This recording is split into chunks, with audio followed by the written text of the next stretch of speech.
किसान साथियों स्वागत करता हूं आपके अपने YouTube चैनल अपना किसान सेवा में। किसान साथियों, जैसा कि आपको दिख रहा होगा, आज हम बात करेंगे प्याज की नर्सरी यानी कि अपनी क्षेत्रीय भाषा में जिसे हम बोलते हैं शॉप तैयार करना।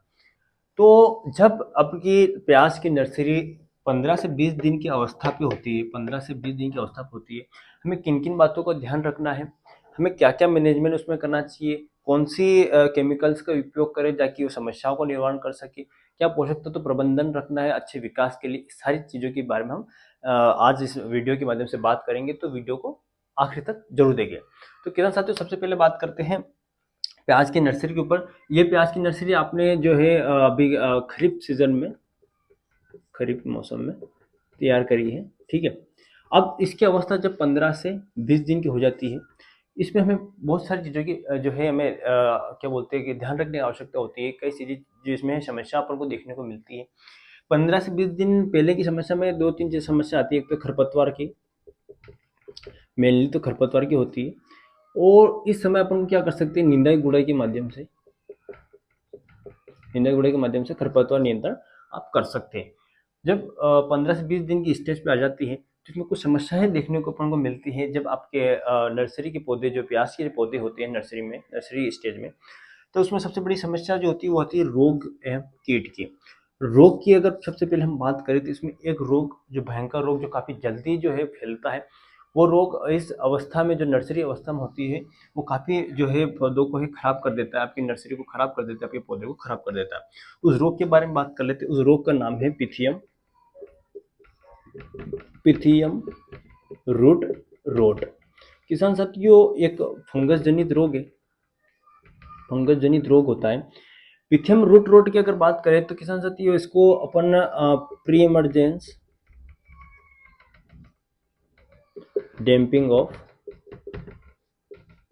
भी कहते हैं, ठीक है। डैम्पिंग ऑफ का सीधा मतलब होता है गलना। क्या होता है? गलना। सिंपल सी बात अगर बात करूं तो गलना। ये कौन सी फंगस होते हैं इसके बारे में आपको जानकारी दे देता हूँ। ये जो होता है पिथियम अफेनिडर्मेटम रोग कारक, जो इसका ये है पिथियम अफेनिडर्मेटम, इसका रोग कारक है। इस तरह से ये फंगस होती है, इसके बारे में जाना। किसान साथियों, क्या होता है पिथियम रूट रोट का, जब आपके नर्सरी में, प्याज की नर्सरी में के जो पौधे होते हैं उस पर अटैक होता है, तो आपकी जो पौधे होते हैं, जो पौधे होते हैं उसमें आपको समस्या देखने को मिलती है। जो आपकी फील्ड होती है उसमें आपके प्याज के जो पौधे होते हैं, जो नर्सरी स्टेज में, वो क्या होते हैं, ऊपर से नीचे झुकने लग जाते हैं। मतलब खेत में जो है वो पेज पेज में, गुच्छे गुच्छों में नीचे झुकने लग जाते हैं। ऊपर का जो सिरा पूरा सूख जाता है और इस तरह से नीचे झुक जाता है, और जड़ वाला जो क्षेत्र होता है वो भी धीरे धीरे नष्ट होने लगता है। और इस तरह से पौधे आपको गिरे हुए, झुके हुए दिखाई पूरे फील्ड में देखने को मिलते हैं। तो ये समस्या जो होती है, ये एक फंगस के कारण होती है, जिसका नाम है, इस रोग का नाम है पिथियम रूट रोग, जिसे हम डैम्पिंग ऑफ यानी कि गलना रोग या गलन रोग भी बोल सकते हैं, जड़ गलन रोग भी सीधी भाषा में बोल सकते हैं।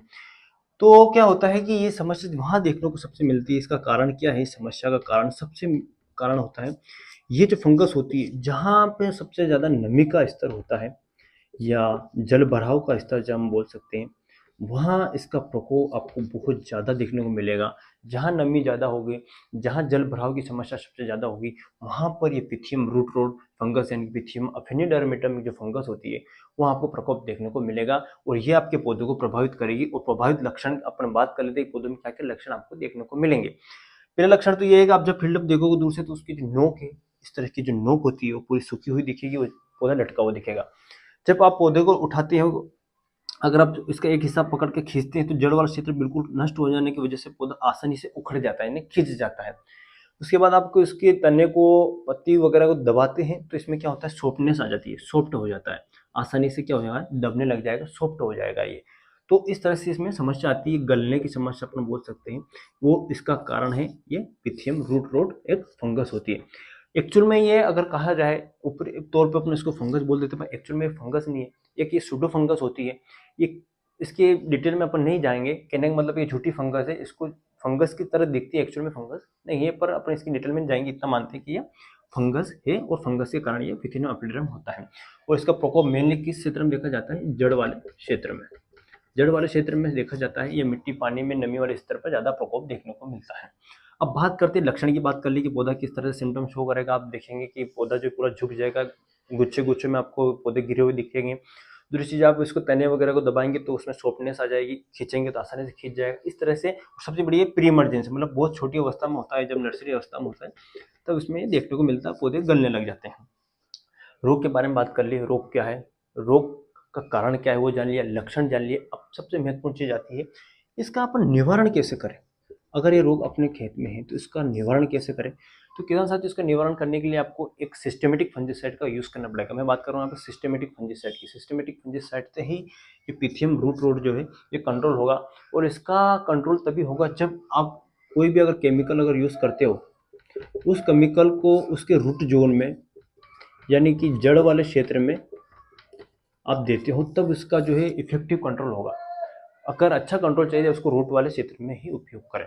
कौन कौन सा केमिकल टेक्निकल आप यूज कर सकते हैं, तो आप सबसे पहले अगर बात करी जाए, यहाँ पे लिखता हूं मैं, मेटालेक्सिल, लेक्सिल प्लस मेनकोजेब, बहुत ही शानदार कॉम्बिनेशन है ये। मेटालेक्सिल मेनकोजेब आप क्या कर सकते हैं, ड्रेंचिंग कर सकते हैं, यानी सिंचाई के माध्यम से चला सकते हैं, ड्रिप के माध्यम से चला सकते हैं। अगर आपके ऑप्शन नहीं हो तो आप इसका फिर क्या कर सकते हैं, स्प्रे भी आप कर सकते हैं। पर अगर बेहतर रिजल्ट चाहिए तो आप जड़ वाले क्षेत्र में देंगे तो काफी अच्छा रिजल्ट आपको देखने को मिलेगा। मेटालेक्सिल पर मेनकोजेब आपको यूपीएल कंपनी का रिडोमिल, जो कि एक ब्रांड कंपनी, इसका मिल जाएगा, इसका आप यूज कर सकते हो और अच्छा प्रोडक्ट है। इसके स्थान पे आप एक और यूपीएल का साप आता है, इसमें भी कार्बेंडाजिम प्लस मैंकोजेब आता है, वो आप यूज कर सकते हो। इस तरह से इस कंट्रोल करने के लिए सबसे बेटर ऑप्शन तो मेटालेक्सिल मैंकोजेब है, जो कि यूपीएल का इरिडोमिल के नाम से आपको मिल जाएगा। आप इसका ड्रेंचिंग कर सकते हैं, स्प्रे भी आप कर सकते हैं।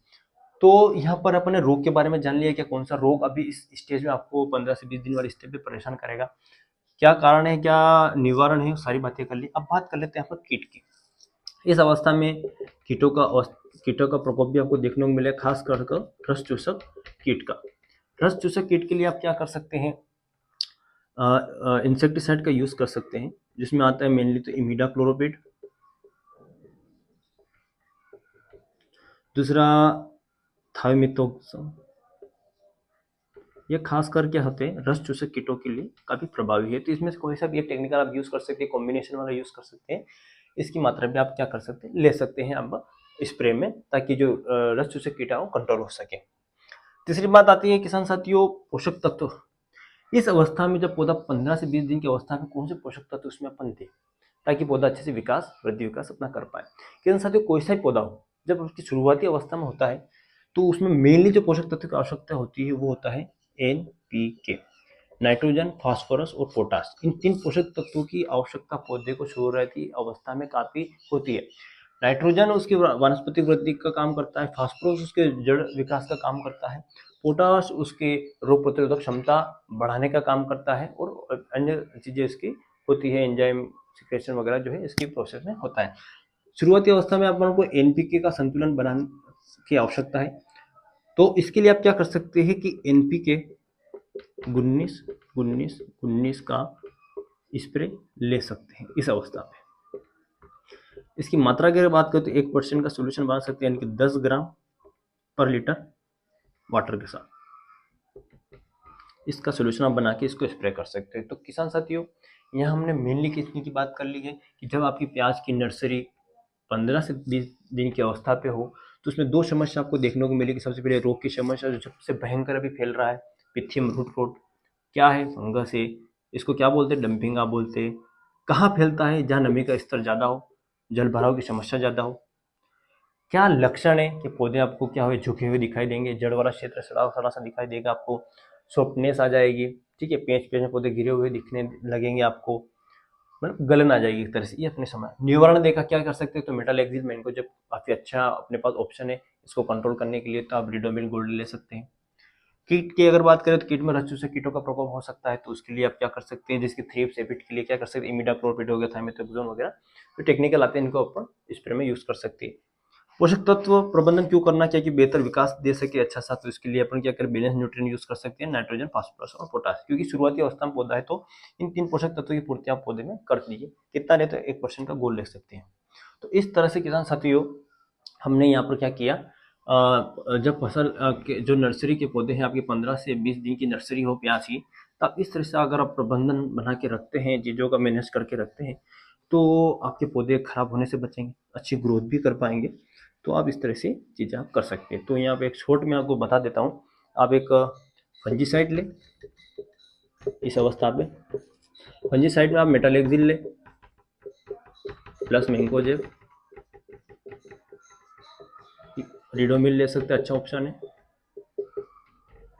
कीटनाशक की अगर बात करें यानी कि इंसेक्टिसाइड की, तो इमिडा आपके पास अच्छा ऑप्शन है।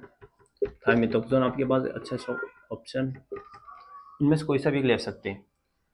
न्यूट्रिएंट की अगर बात करो तो बेसिक न्यूट्रिएंट जो है सबसे प्रारंभिक nutrient NPK, nitrogen, phosphorus, potash, इसमें आप 19-19 ले सकते हैं। इस तरह से आप क्या कर सकते हैं, इन तीनों ही कॉम्बिनेशन को है 15 से 20 दिन के स्टेज पे यूज़ करें और पौधे के अच्छी वृद्धि विकास को बनाए रख सकते हैं। साथ ही में कई किसान साथियों को सवाल रहता है कि अच्छी ग्रोथ के लिए, अच्छी रूट डेवलपमेंट के लिए हम क्या कर सकते हैं, क्या आप ले सकते हैं। तो उसके लिए जो किसान चाहते हैं अलग से, उनके लिए ये कंपलसरी है, इनको आप यूज़ ज़रूर करें। ये आपके ऑप्शन है आपके पास कि आपको कर सकते हैं। जैसे कि एक ह्यूमिक एसिड आता है, उसका उपयोग यूज़ कर सकते हैं आप स्प्रे में। अमीनो बेस्ड प्रोडक्ट आते हैं, ये सब टॉनिक के अंदर आ जाते हैं, टॉनिक के अंदर उनका आप क्या कर सकते हैं, यूज़ कर सकते हैं अच्छे ग्रोथ विकास के लिए। तो किसान साथियों, आज के भाग में हमने जाना कि कैसे हम प्याज की नर्सरी या शॉप तैयार कर रहे हैं। जब आपकी फसल, आपके पौधे 15 से 20 दिन की स्टेज पे हो, तो आपको एक फंजीसाइड लेना है। कौन सा फंजीसाइड लेना है, कौन सी बीमारी के लिए लेना है, सबसे बड़ी महत्वपूर्ण तो बात ये हो जाती है।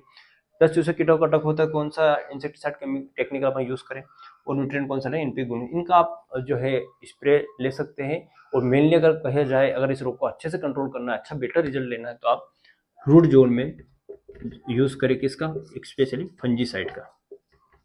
आप इन दोनों को स्प्रे में दे सकते हैं, लेकिन फंजीसाइड अगर आप सिंचाई के साथ दे सकते हैं, ड्रिप के साथ दे सकते हैं, या किसी मिट्टी के साथ मिलाकर आप खेत में दें, तो काफ़ी बेहतर जो है इसका परिणाम आपको मिलेगा। तो आप इस तरह से यूज़ करें। तो जानकारी अच्छी लगी है तो वीडियो को लाइक करें, सब्सक्राइब करें चैनल को। और अगर आपके पास और भी कोई प्रश्न हो तो कमेंट के माध्यम से ज़रूर पूछ सकते हैं। साथ ही में आप हमारे व्हाट्सएप चैनल से जुड़ सकते हैं, अपना किसान क्रॉप हेल्थ केयर के नाम से। इस व्हाट्सएप ग्रुप का मेन उद्देश्य होता है कि यहाँ पर जो अनुभवी किसान हमारे साथ जुड़े हुए हैं, साथ में कुछ एग्रीकल्चर की जो पढ़ाई कर रहे हैं वो हमारे साथ जुड़े हुए हैं। तो यहाँ पर क्या है, कृषि और जो कृषि और कला है, कला किसानों के पास है, और जो विज्ञान है, कला और विज्ञान दोनों को आपस में जोड़ना है, ताकि दोनों एक दूसरे की परस्पर मदद कर सके और हम खेती को, कृषि को और आगे बढ़ा सके। तो किसान साथियों, आप दी गई डिस्क्रिप्शन में लिंक दी गई व्हाट्सएप की, उस पर आप जुड़ सकते हैं इसके माध्यम से। और आप इस तरह की टेक्निकल चीज़ें और जानने के लिए हमारे चैनल को सब्सक्राइब कर सकते हैं। धन्यवाद।